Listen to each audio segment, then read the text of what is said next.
ମୁଁ ଜଣେ ଠିକା କର୍ମଚାରୀ ଗୋଟିଏ ସ୍ଥାନରେ ଗୋଟିଏ ଅଫିସରେ କାମ କରୁଛି, କିନ୍ତୁ ରେଗୁଲାର କର୍ମଚାରୀଙ୍କ ଠାରୁ 5 ଭାଗରୁ ମାତ୍ର ଭାଗେ ଦରମା ପାଉଛି। ତଥାପି ମୁଁ ଖୁସିରେ ଅଛି। ଦରମା ପ୍ରତି 2-3 ମାସକୁ ଥରେ ମିଳୁଛି, ଆଉ ଇପିଏଫ୍ ଇଏସ୍ଆଇ ବି ଠିକ୍ ସେ ଡିପୋଜିଟ୍ ହଉନି। ତଥାପି ମୁଁ ଖୁସିରେ ଅଛି। ମୋ ଦରମାର 25% ଏଜେନ୍ସି ଖାତାକୁ ଯାଉଛି। ତଥାପି ମୁଁ ଖୁସିରେ ଅଛି। ଘର ମୋର ବହୁତ କଷ୍ଟରେ ଚଳୁଛି। ମାସ ପୁରିଲା ବେଳକୁ ରାସନ ଦୋକାନୀ, ପରିବା ଦୋକାନୀ ସମସ୍ତେ ପଇସା ମାଗୁଛନ୍ତି। କାହା ପଇସା ମୁଁ ଦେଇପାରୁନି। ତଥାପି ମୁଁ ଖୁସିରେ ଅଛି।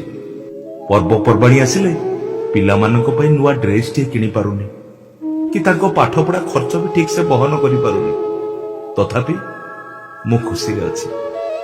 ଦିନକୁ ମଜୁରୀ 450 ଟଙ୍କା, ତାହା ପୁଣି 26 ଦିନର। ଅଫ୍ 4 ଦିନର ଦରମା ନାହିଁ, କିନ୍ତୁ 450 ଟଙ୍କା ଦରମା ପାଇ ଗୋଟେ ଢଳେଇ ଲେବରକୁ ମୁଁ ମଜୁରୀ ଦଉଛି 750 ଟଙ୍କା। ତଥାପି ମୁଁ ଖୁସିରେ ଅଛି।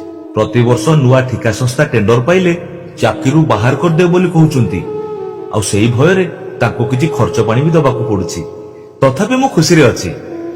ନିଷ୍ଠାପର ଭାବରେ 20 ବର୍ଷ ଚାକିରି କଲା ପରେ ମଧ୍ୟ ସରକାର କହୁଛନ୍ତି ମୁଁ କୁଆଡେ ସରକାରୀ ଡାଟା ଲିକ୍ କରୁଛି। ତଥାପି ମୁଁ ଖୁସିରେ ଅଛି। ବର୍ଷକୁ ଥରେ ଷ୍ଟ୍ରାଇକ ପାଇଁ ସଂଘରୁ ଡାକର ଆସୁଛି, ଆଉ 2-4 ଦିନ ଷ୍ଟ୍ରାଇକ ପରେ ରେଗୁଲାର ପାଇଁ କେବଳ ମିଛ ପ୍ରତିଶ୍ରୁତି ପାଉଛି। ତଥାପି ମୁଁ ଖୁସିରେ ଅଛି।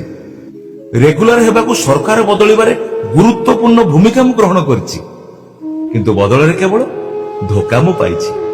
ତଥାପି ମୁଁ ଖୁସିରେ ଅଛି। ସୁପ୍ରିମକୋର୍ଟଙ୍କ ଆଦେଶ ସମାନ କାମକୁ ସମାନ ଦରମା। ସୁପ୍ରିମକୋର୍ଟଙ୍କ ଆଦେଶ ସମାନ କାମକୁ ସମାନ ଦରମା 10 ବର୍ଷ ପରେ ବି କେବଳ ଆଦେଶରେ ସୀମିତ ରହିଛି। ତଥାପି ମୁଁ ଖୁସିରେ ଅଛି।